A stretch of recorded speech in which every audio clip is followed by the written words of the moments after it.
Saptarishi publication channel ਦੇਖ ਰਹੇ ਦਰਸ਼ਕਾਂ ਨੂੰ ਪਿਆਰ ਭਰੀ ਸਤਿ ਸ੍ਰੀ ਅਕਾਲ।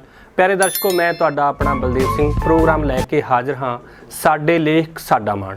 ਇਸ ਪ੍ਰੋਗਰਾਮ ਵਿੱਚ ਮੈਂ ਹਰ ਹਫਤੇ ਤੁਹਾਨੂੰ ਕੋਈ ਨਾ ਕੋਈ ਮਾਣਮੱਤੀ ਸ਼ਖਸੀਅਤ ਮਿਲਾਉਂਦਾ ਰਹਿਣਾ, ਜਿਸ ਮਾਣਮੱਤੀ ਸ਼ਖਸੀਅਤ ਨੇ ਪੰਜਾਬੀ ਭਾਸ਼ਾ ਦੇ ਖੇਤਰ ਵਿੱਚ ਵੱਡਾ ਯੋਗਦਾਨ ਪਾਇਆ ਹੋਵੇ। ਅੱਜ ਇਸ ਯੋਗਦਾਨ ਪਾਉਣ ਵਾਲੀ ਸ਼ਖਸੀਅਤ ਨੇ ਸਾਡੇ ਨਾਲ ਡਾਕਟਰ ਸਰਬਜੀਤ ਸਿੰਘ ਜੀ। ਡਾਕਟਰ ਸਾਹਿਬ ਸਤਿ ਸ੍ਰੀ ਅਕਾਲ। ਡਾਕਟਰ ਸਰਬਜੀਤ ਸਿੰਘ ਕਿਸੇ ਜਾਣ ਪਛਾਣ ਦੇ ਮੁਹਤਾਜ ਨਹੀਂ। ਇਹਨਾਂ ਨੇ ਇਹ ਪੰਜਾਬ ਯੂਨੀਵਰਸਿਟੀ ਚੰਡੀਗੜ੍ਹ ਵਿੱਚ ਪੰਜਾਬੀ ਵਿਭਾਗ ਦੇ ਮੁਖੀ ਨੇ। ਇਹਨਾਂ ਦਾ ਸਾਹਿਤ ਦੇ ਵਿੱਚ ਵੱਡਾ ਯੋਗਦਾਨ ਹੈ।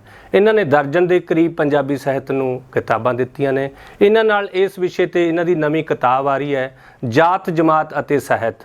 ਇਸ ਦੇ ਸੰਬੰਧ ਵਿੱਚ ਡਾਕਟਰ ਸਾਹਿਬ ਨਾਲ ਆਪਾਂ ਗੱਲਬਾਤ ਕਰਦੇ ਹਾਂ।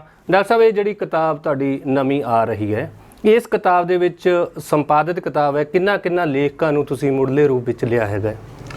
ਬਲਦੇਵ ਜੀ, ਪਹਿਲਾਂ ਤਾਂ ਤੁਹਾਡਾ ਤੇ ਤੁਹਾਡੇ ਚੈਨਲ ਦਾ ਬਹੁਤ-ਬਹੁਤ ਸ਼ੁਕਰੀਆ।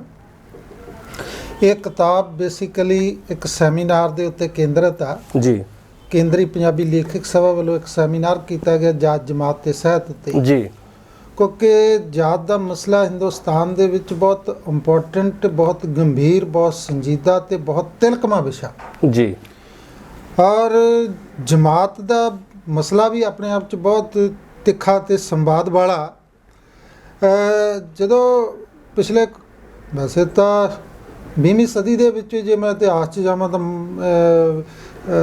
ਭਗਤੀ ਕਾਲ ਤੱਕ ਵੀ ਜਾਇਆ ਜਾ ਸਕਦਾ, ਪਰ ਜਾਤ ਤੇ ਜਮਾਤ ਦੇ ਚਿੰਤਨ ਦਾ ਜਿਹੜਾ ਮਸਲਾ ਹਿੰਦੁਸਤਾਨ ਦੇ ਪ੍ਰਸੰਗ 'ਚ ਮੈਂ ਗੱਲ ਕਰ ਰਿਹਾ ਜੀ, ਇਹ 20ਵੀਂ ਸਦੀ ਦੇ ਵਿੱਚ ਹੀ ਪੈਦਾ ਹੁੰਦਾ।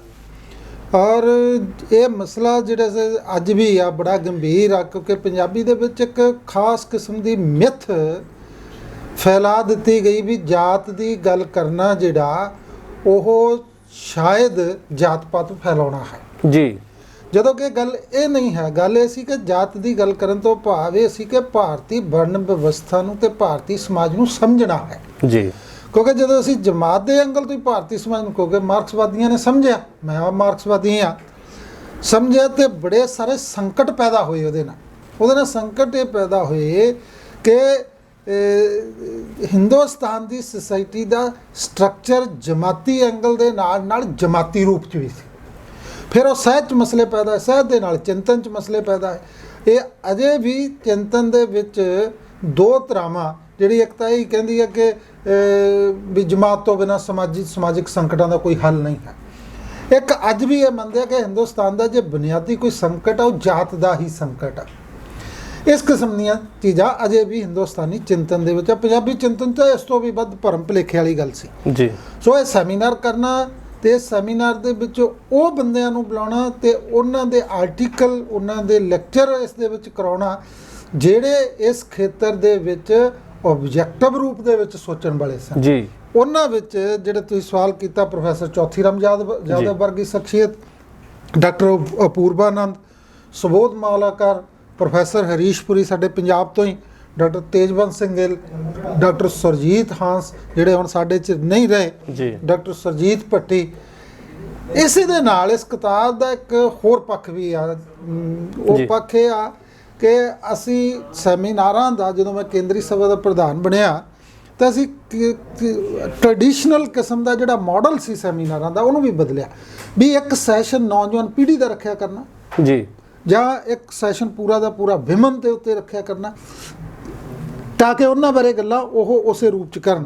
ਜਾਤ ਜਮਾਤ ਦੇ ਮਸਲੇ ਦੇ ਨਾਲ ਜੋੜ ਕੇ ਵੀ ਸਿੱਖਿਆ, ਮੰਡੀ, ਮਨੁੱਖੀ ਅਧਿਕਾਰ, ਘੱਟ ਗਿਣਤੀਆਂ ਦੇ ਮਸਲੇ, ਇਹਦੇ ਉੱਤੇ ਅਸੀਂ ਵਿਦਿਆਰਥੀਆਂ ਦਾ ਕਰਾਇਆ ਜੀ, ਜਿਹਦੇ ਵਿੱਚ ਜਵਾਹਰ ਲਾਲ ਨਹਿਰੂ ਯੂਨੀਵਰਸਿਟੀ ਤੋਂ ਉਮਰ ਖਾਲਿਦ ਹੋਣੀ ਆਏ, ਰਾਮਾ ਨਾਗਾ ਹੋਣੀ ਆਏ, ਔਰ ਪੰਜਾਬ ਯੂਨੀਵਰਸਿਟੀ ਤੋਂ ਦਮਨਪ੍ਰੀਤ ਉਹਦੇ 'ਚ ਸ਼ਾਮਲ ਹੋਏ, ਔਰ ਹੋਰ ਬਹੁਤ ਸਾਰੇ ਨੌਜਵਾਨ ਜਿਨ੍ਹਾਂ ਨੇ ਉਹਦੇ 'ਚ ਪਾਰਟੀਸਪੇਟ ਕੀਤਾ। ਸੋ ਇਹ ਕਿਤਾਬ ਜਿਹੜੀ ਆ ਜਾਤ ਜਮਾਤ ਤੇ ਸਾਹਿਤ ਦੇ ਉੱਤੇ ਨਾਲ ਮੌਜੂਦਾ ਜੋ ਸਮਕਾਲ ਦੇ ਵਿੱਚ ਮੰਡੀ ਦਾ ਮਸਲਾ, ਗਲੋਬਲਾਈਜੇਸ਼ਨ ਦਾ ਮਸਲਾ, ਮਨੁੱਖੀ ਅਧਿਕਾਰਾਂ ਦਾ ਮਸਲਾ, ਔਰ ਆਮ ਮਨੁੱਖ ਤੇ ਘੱਟ ਗਿਣਤੀਆਂ ਦਾ ਮਸਲਾ, ਉਹ ਵੀ ਮਸਲੇ ਇਸ ਦੇ ਵਿੱਚ ਆ। ਸਿਰਫ ਜਾਤ ਤੇ ਜਮਾਤ ਦੇ ਉੱਪਰ ਹੀ ਇਕੱਲੀ ਕੇਂਦਰ। ਡਾਕਟਰ ਸਾਹਿਬ, ਆਪਾਂ ਚਿੰਤਨ ਦੀ ਗੱਲ ਕਰ ਰਹੇ ਹਾਂ ਕਿ ਦਲਿਤ ਸਾਹਿਤ ਦਾ ਆਪਣਾ ਸ਼ਾਸਤਰ ਹੋ ਸਕਦਾ ਹੈ, ਜਿਹੜੀ ਆਪਾਂ ਬਿਲਕੁਲ ਤੁਹਾਡਾ ਸਵਾਲ ਬੜਾ ਇੰਪੋਰਟੈਂਟ ਆ। ਇੰਪੋਰਟੈਂਟ ਇਸ ਕਰਕੇ ਕਿ ਅਜੇ ਵੀ ਸਾਡੇ ਉਹੀ ਸੰਕਟ ਜਿਹਦੀ ਮੈਂ ਗੱਲ ਕਰ ਰਿਹਾ ਸੀ ਕਿ ਜਦੋਂ ਅਸੀਂ ਦਲਿਤ ਸਾਹਿਤ ਦੀ ਗੱਲ ਕਰਨ ਲੱਗਦੇ ਹਾਂ ਤਾਂ ਉਹਦੇ ਬਾਰੇ ਬਹੁਤ ਸਾਰੀਆਂ ਰਿਜ਼ਰਵੇਸ਼ਨ ਨੇ ਜੀ। ਮੈਂ ਵੈਸੇ ਸਧਾਰਨ ਗੱਲ ਕਰਦਾ ਜੀ। ਜੇ ਅਸੀਂ ਦੁਨੀਆ ਦੇ ਚਿੰਤਨ ਦੇ ਵਿੱਚ ਨਾਰੀਵਾਦੀ ਸਿਧਾਂਤ ਨੂੰ ਪ੍ਰਵਾਨ ਕਰ ਸਕਦੇ ਹਾਂ ਬਿਲਕੁਲ, ਤਾਂ ਅਸੀਂ ਦਲਿਤ ਸਾਹਿਤ ਬਾਰੇ ਦਲਿਤ ਸ਼ਾਸਤਰ ਨੂੰ ਕਿਉਂ ਨਹੀਂ ਕਰ ਸਕਦੇ? ਕਿਉਂ ਨਹੀਂ ਕਰ ਸਕਦੇ? ਓਕੇ।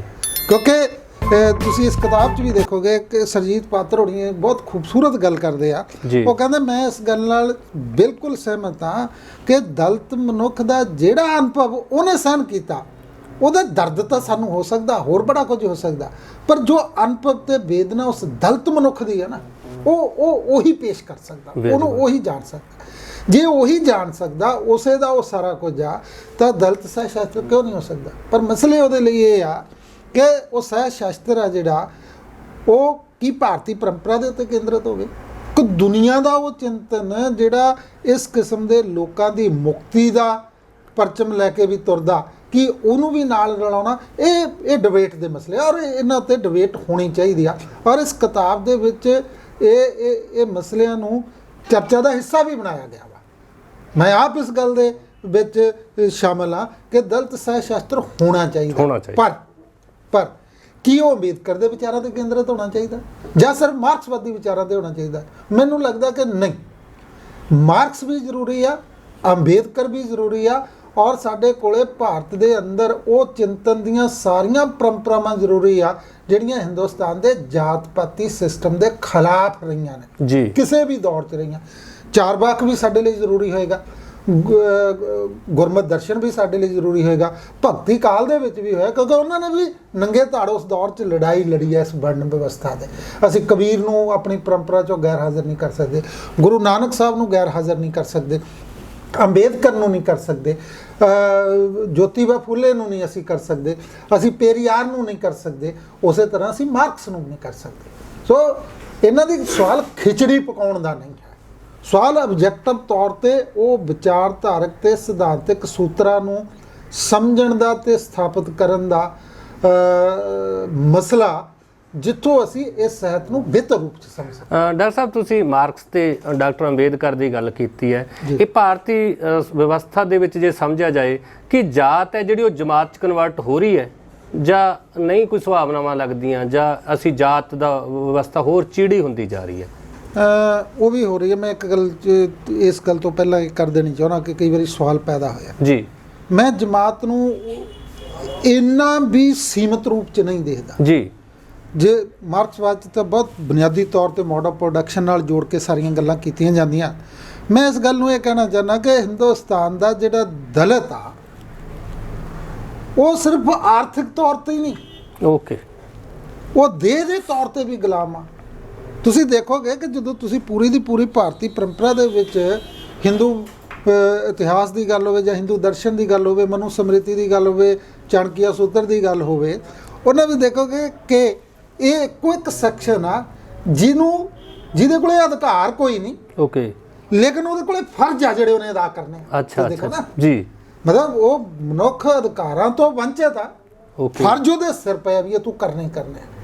ਜਿਹੜਾ ਬੰਦਾ ਆਰਥਿਕਤਾ ਤੋਂ ਬਿਨਾਂ ਸਮਾਜਿਕ ਤੌਰ ਤੇ, ਦੇਹ ਦੇ ਤੌਰ ਤੇ, ਹਰ ਤਰ੍ਹਾਂ ਦੇ ਨਾਲ ਵੰਚਿਤ ਆ, ਮੈਨੂੰ ਲੱਗਦਾ ਕਿ ਸਾਨੂੰ ਹਿੰਦੁਸਤਾਨ ਦੇ ਪ੍ਰਸੰਗ ਦੇ ਵਿੱਚ ਜਮਾਤ ਦੇ ਕਨਸੈਪਟ ਨੂੰ ਵੀ ਥੋੜਾ ਬ੍ਰੌਡਰ ਕਰਨਾ ਪਏਗਾ। ਓਕੇ, ਇੱਕ ਤਾਂ ਜਿਹੜਾ ਤੁਹਾਡਾ ਸਵਾਲ ਸੀ ਵੀ ਕੀ ਇਹ ਖਤਮ ਹੋ ਰਿਹਾ ਜਾਂ ਉਹਦੇ 'ਚ ਜਜ਼ਬ ਹੋ ਰਿਹਾ, ਨਹੀਂ, ਐਸਾ ਮਸਲਾ ਨਹੀਂ। ਇਹ ਕਾਸਟ ਦੇ ਵਿੱਚ ਵੀ ਕਲਾਸ ਦੇ ਬੰਦੇ ਪਏ ਆ, ਬਹੁਤ ਸਾਰੇ ਤੁਹਾਨੂੰ ਦਲਿਤ ਐਸੇ ਮਿਲ ਜਾਣਗੇ ਜਿਹੜੇ ਅਰਬਾਂ ਖਰਬਾਪਤੀ ਨੇ, ਐਸੇ ਮਿਲ ਜਾਣਗੇ ਜਿਹੜੇ ਬਹੁਤ ਵੱਡੀਆਂ ਵੱਡੀਆਂ ਇੰਡਸਟਰੀਲਿਸਟ ਵੀ ਨੇ, ਬਿਲਕੁਲ। ਔਰ ਉਹਨਾਂ ਨੂੰ ਜੇ ਤੁਸੀਂ ਜਾਤ ਦੇ ਤੌਰ ਤੇ ਕਹੋ, ਮੈਂ ਉੱਥੇ ਨਹੀਂ, ਪਰ ਇੱਥੇ ਸੱਭਿਆਚਾਰਕ ਤੌਰ ਤੇ ਉਹ ਬੰਦੇ ਜਾਤ ਦਾ ਦੁੱਖ ਜ਼ਰੂਰ ਭੋਗਦੇ ਆ। ਜਦੋਂ ਇੱਕ ਵੱਡਾ ਅਫਸਰ ਵੀ ਲੱਗਿਆ ਹੁੰਦਾ ਨਾ, ਉਹਦੇ ਮੂਹਰੇ ਕੋਈ ਵੱਡੀ ਜਾਤ ਦਾ ਪੀਐਨ ਹੋਵੇ ਤਾਂ ਉਹਦੀ ਜਾਤ ਪੁਣ ਕੇ ਕਹਿੰਦਾ, ਇਹ ਗੱਲ ਕਹਿੰਦਾ। ਇਹ ਜਿਹੜਾ ਅਵਚੇਤਨ ਆ, ਇਹ ਜਿਹੜੀ ਮਾਨਸਿਕਤਾ ਜਦ ਤੱਕ ਹੈ, ਉਦੋਂ ਤੱਕ ਜਾਤ ਤੇ ਜਮਾਤ ਦਾ ਜਿਹੜਾ ਮਸਲਾ ਉਹ ਪੈਚੀਦਾ ਵੀ ਰਹੇਗਾ। ਔਰ ਤੁਸੀਂ ਕਿਹਾ ਵੀ ਇਹ ਹੋਰ ਜਕੜ 'ਚ ਆ ਰਿਹਾ, ਔਰ ਬਿਲਕੁਲ ਆ ਰਿਹਾ, ਔਰ ਵੱਧ ਰਿਹਾ। ਔਰ ਜਿਸ ਕਿਸਮ ਦੇ ਦੌਰ 'ਚੋਂ ਤੇ ਹਾਲਾਤ 'ਚੋਂ ਅਸੀਂ ਗੁਜ਼ਰ ਰਹੇ ਹਾਂ, ਹੁਣ ਤਾਂ ਬਲਦੇਵ ਜੀ ਜਾਤਾਂ ਤੋਂ ਅੱਗੇ ਵੀ ਦੇਖਿਆ ਜਾ ਰਿਹਾ ਕਿ ਇਸ ਜਾਤ ਦੇ ਵਿੱਚ ਕਿਹੜੇ ਸੈਕਸ਼ਨ ਦੇ ਕਿੰਨੇ ਲੋਕ ਆ। ਜਿੰਨੀ ਅੱਜ ਇਲੈਕਸ਼ਨ ਹੋ ਰਹੀ ਹੈ, ਚਾਹੇ ਪਾਰਲੀਮੈਂਟ ਦੀ ਹੋ ਰਹੀ ਹੋਵੇ, ਚਾਹੇ ਅਸੈਂਬਲੀ ਦੀ ਹੋ ਰਹੀ ਹੋਵੇ, ਵਿਧਾਨ ਪਰਿਸ਼ਦ ਦੀ, ਕਿਸੇ ਦੀ ਤਰ੍ਹਾਂ ਦੀ ਪੰਚਾਇਤ ਦੀ ਵੀ ਹੈ, ਤਾਂ ਵੀ ਇਹ ਗਿਣਿਆ ਜਾਂਦਾ ਕਿ ਕਿੱਥੇ ਤੇ ਉਹਦੇ ਵੋਟ ਬੈਂਕ ਦਾ ਮਸਲਾ ਤੇ ਹੋਰ। ਸੋ ਘਟਣ ਦੀ ਬਜਾਏ ਵਧਿਆ ਹੈ। ਵੀਕ ਕੈਪੀਟਲਿਜ਼ਮ ਦੇ ਵਿੱਚ, ਵੀਕ ਡੈਮੋਕ੍ਰੇਸੀ ਦੇ ਵਿੱਚ ਇਹ ਜਿਹੜੇ ਤਫਰਕੇ ਹੁੰਦੇ ਆ, ਇਹ ਫਰਕ ਹੁੰਦੇ ਆ, ਇਹ ਹੋਰ ਵੱਧਦੇ। ਡਾਕਟਰ ਸਾਹਿਬ, ਜਿਵੇਂ ਅਸੀਂ ਗੱਲ ਕਰ ਰਹੇ ਹਾਂ ਵੀ ਇਹਦਾ ਹੱਲ ਹੈਗਾ ਜਿਹੜਾ ਕਿਸੇ ਨਾ ਕਿਸੇ ਰੂਪ 'ਚ, ਇਹ ਕਿਵੇਂ ਇਹਦੀਆਂ, ਜਿਵੇਂ ਡਾਕਟਰ ਅੰਬੇਦਕਰ ਸਾਹਿਬ ਨੇ ਕਿਹਾ ਵੀ ਇਹ ਕਿਤੇ ਨਾ ਕਿਤੇ ਇਹਨਾਂ ਦੀ ਜੜ ਕਿਤੇ ਹੋਰ ਹੈ, ਆਰਥਿਕਤਾ 'ਚ ਨਹੀਂ, ਉਹ ਕਹਿੰਦੇ ਸ਼ਾਸਤਰਾਂ 'ਚ ਇਹਦੀ ਜੜ ਹੈਗੀ ਹੈ, ਕਿ ਇਹ ਜੜ ਹਜੇ ਤਾਂ ਸਾਨੂੰ ਉਪਜ ਦੇ ਰਹੀ ਹੈ ਜਾਂ ਅਸੀਂ ਰੋਕ ਲਈ ਹੈ ਮੌਜੂਦਾ ਸਥਿਤੀਆਂ ਦੇ ਵਿੱਚ? ਇਹਦਾ ਕੀ ਸਮਝ ਆਉਂਦਾ ਸਾਨੂੰ ਗੱਲ?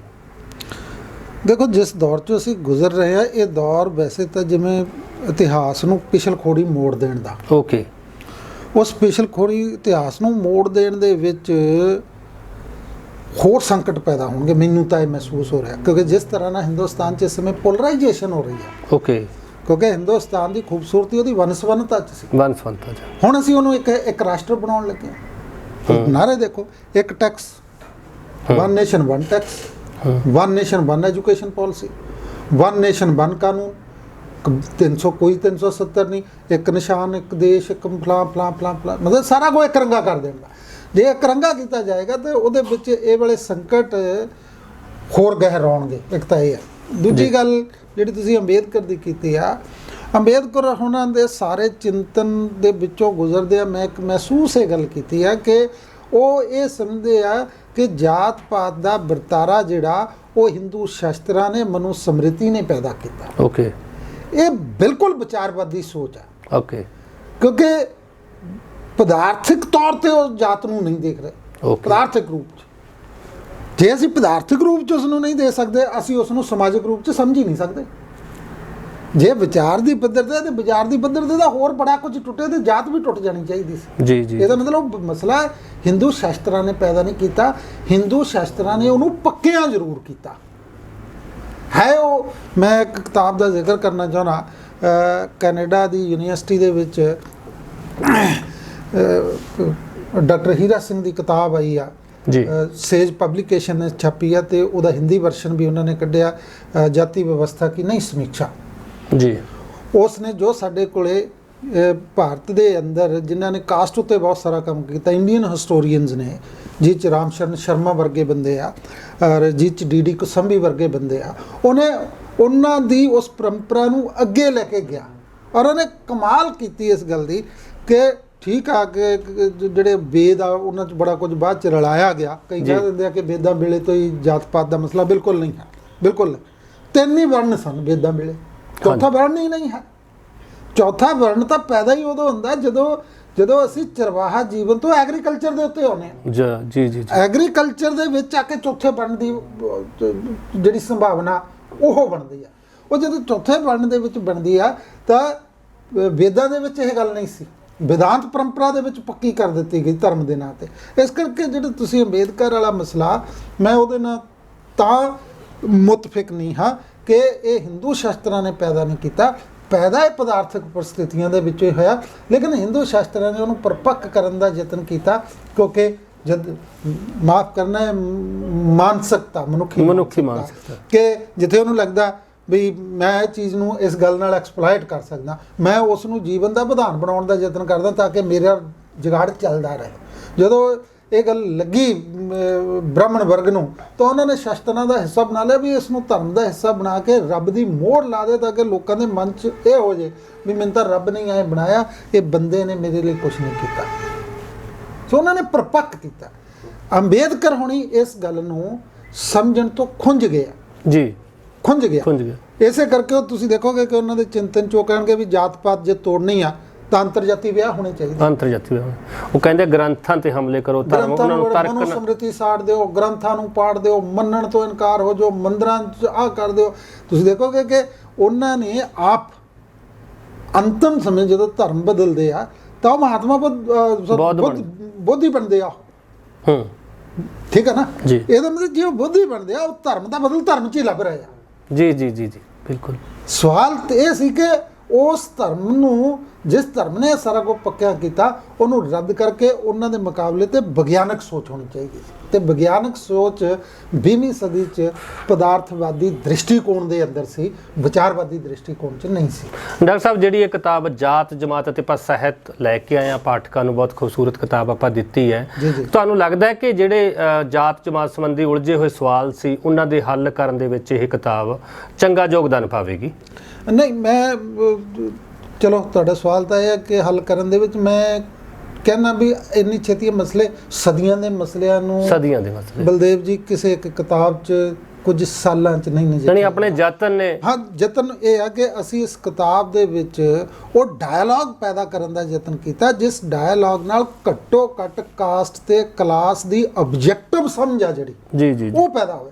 ਜਦੋਂ ਅਸੀਂ ਕਿਸੇ ਮਸਲੇ ਨੂੰ ਆਬਜੈਕਟਿਵ ਤੇ ਵਿਗਿਆਨਕ ਰੂਪ 'ਚ ਦੇਖਣ ਲੱਗ ਜਾਾਂਗੇ, ਫਿਰ ਅਸੀਂ ਉਸ ਦੇ ਖਾਤਮੇ ਦੇ, ਉਸ ਦੇ ਹੱਲ ਦੇ ਰਾਹ ਵੀ ਤਲਾਸ਼ਣੇ ਸ਼ੁਰੂ ਕਰ ਲਾਂਗੇ। ਜੇ ਅਸੀਂ ਮਸਲਾ ਹੀ ਨਹੀਂ ਸਮਝ ਪਾ ਰਹੇ, ਜੀ ਜੀ ਜੀ, ਉਹਦੇ ਹੱਲ ਦਾ ਤਾਂ ਸਵਾਲ ਹੀ ਖੜਾ ਨਹੀਂ ਹੁੰਦਾ। ਸੋ ਇਸ ਕਰਕੇ ਸਾਡਾ ਜਿਹੜਾ ਯਤਨ ਆ ਕਿ ਇਹ ਕੰਟੀਨਿਊਸਲੀ ਇੱਕ ਡਿਬੇਟ ਪੈਦਾ ਹੋਵੇ, ਔਰ ਉਹ ਡਿਬੇਟ ਪੈਦਾ ਕਰਨ 'ਚ ਅਸੀਂ ਸਫਲ ਵੀ ਰਹੇ ਹਾਂ। ਆਉਣ ਵਾਲੇ ਸਮੇਂ 'ਚ ਵੀ ਇਹ ਕੰਟੀਨਿਊ ਕਰਾਂਗੇ, ਤਾਂ ਕਿ ਘੱਟੋ ਘੱਟ ਤੁਸੀਂ ਦੇਖੋਗੇ ਕਿ ਜੇ ਇੰਨੀ ਲੰਮੀ ਡਿਬੇਟ ਦੇ ਵਿੱਚ ਅਸੀਂ ਇੱਕ ਗੱਲ ਮੰਨਣ ਲਾ ਲਈ ਪੰਜਾਬ ਦੇ ਵਿੱਚ ਵੀ ਦਲਿਤ ਸਾਹਿਤ ਨੂੰ ਸਵੀਕਾਰਤਾ ਮਿਲੀ, ਸਵੀਕਾਰਤਾ। ਔਰ ਦਲਿਤ ਸਾਹਿਤ ਦੇ ਬਾਰੇ ਅਸੀਂ 2000 ਦੇ ਵਿੱਚ ਪਹਿਲਾ ਸੈਮੀਨਾਰ ਕੀਤਾ ਸੀ ਦਲਿਤ ਮਸਲੇ ਦੇ ਉੱਤੇ ਕੇਂਦਰੀ ਸਭਾ ਵੱਲੋਂ। 20 ਸਾਲ ਹੋ ਗਏ, ਹੁਣ ਦਲਿਤ ਮਸਲੇ ਨੂੰ ਸਵੀਕਾਰ ਕੀਤਾ ਗਿਆ। ਯੂਨੀਵਰਸਿਟੀਆਂ 'ਚ ਤੁਸੀਂ ਦੇਖੋਗੇ ਦਲਿਤ ਕਵਿਤਾ ਉੱਤੇ, ਦਲਿਤ ਕਹਾਣੀ ਉੱਤੇ, ਦਲਿਤ ਲਿਟਰੇਚਰ ਉੱਤੇ, ਕੰਪੈਰੇਟਿਵ ਲਿਟਰੇਚਰ ਉੱਤੇ ਰਿਸਰਚ ਤੱਕ ਹੋਣ। ਇਹਦਾ ਮਤਲਬ ਅਸੀਂ ਸਵੀਕਾਰ ਕੀਤਾ ਨਾ, ਸਵੀਕਾਰ ਕੀਤਾ। ਜੇ ਉਹ ਸਵੀਕਾਰ ਕਰਕੇ ਕੰਮ ਸ਼ੁਰੂ ਕੀਤਾ, ਉਹ ਅਕਾਦਮਿਕਤਾ ਤੇ ਚਿੰਤਨ ਦਾ ਹਿੱਸਾ ਬਣੇਗਾ। ਉਸ ਅਕਾਦਮਿਕਤਾ ਤੇ ਚਿੰਤਨ ਦੇ ਵਿੱਚੋਂ ਆਉਣ ਵਾਲੇ ਸਮੇਂ 'ਚ ਹੱਲ ਦੇ ਰਸਤੇ ਵੀ ਜ਼ਰੂਰ ਲੱਭਣਗੇ। ਜੀ ਡਾਕਟਰ ਸਾਹਿਬ, ਤੁਸੀਂ ਸਮਾਂ ਕੱਢਿਆ, ਤੁਹਾਡਾ ਬਹੁਤ ਬਹੁਤ ਧੰਨਵਾਦ ਜੀ, ਮਿਹਰਬਾਨੀ। ਬਹੁਤ